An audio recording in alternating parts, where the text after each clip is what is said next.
Kia ora, it's Friday morning and we're going to make rongoā.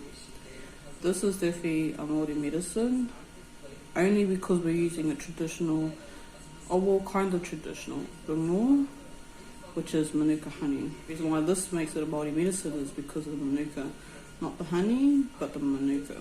So you have a red and white manuka tree that is only native to New Zealand, and the bees, they obviously go to the flowers and collect their pollen and make really good nectar. So this one is an MGO 50 plus. Now I will post, or if I already haven't already, will post about the numbers. So it's only 50. This one cost me $15, and one I really mind trying is like 250 grams, but it's like got a higher number. But anyways, the higher it is, the much better it is. That's why it's very valued in the skin community, for like youthful mask and all that stuff. There's actually an application, I think it's still active, where it should become like go underneath the protection laws of New Zealand, where it's a protected plant, because there's some in Australia and there's some in China, and our people are not liking that, which is fair. I mean, at least have a license or something.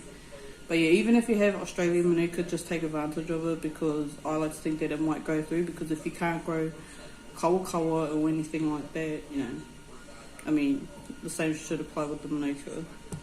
We're going to make 3 rongoā.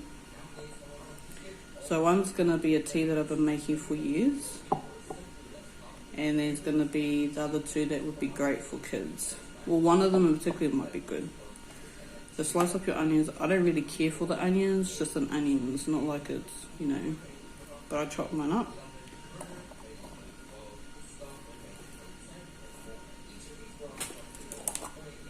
Put your honey. So just for demonstration purposes, I'm only just doing a small amount. Say like a tablespoon to like 2 teaspoons of honey.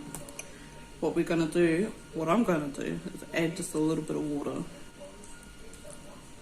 Make sure your glass can handle hot liquids. So with sugar, if you add water, it will go to a liquefied form, as you can see.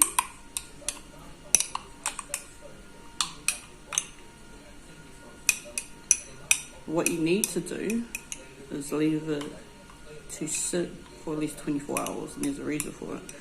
You want to extract, pretty much you're trying to get an extraction of the onions. So onion and garlic have a property called psyllium.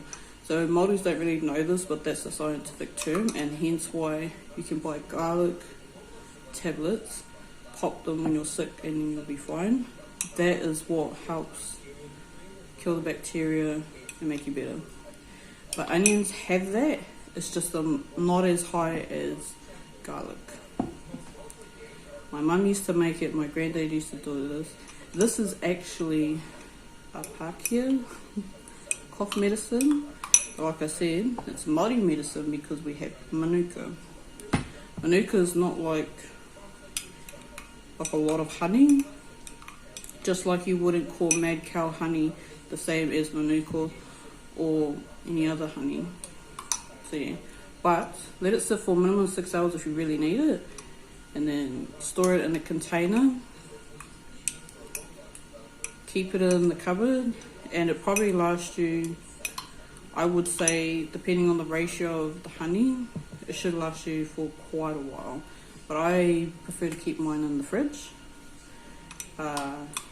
and that's just my preference.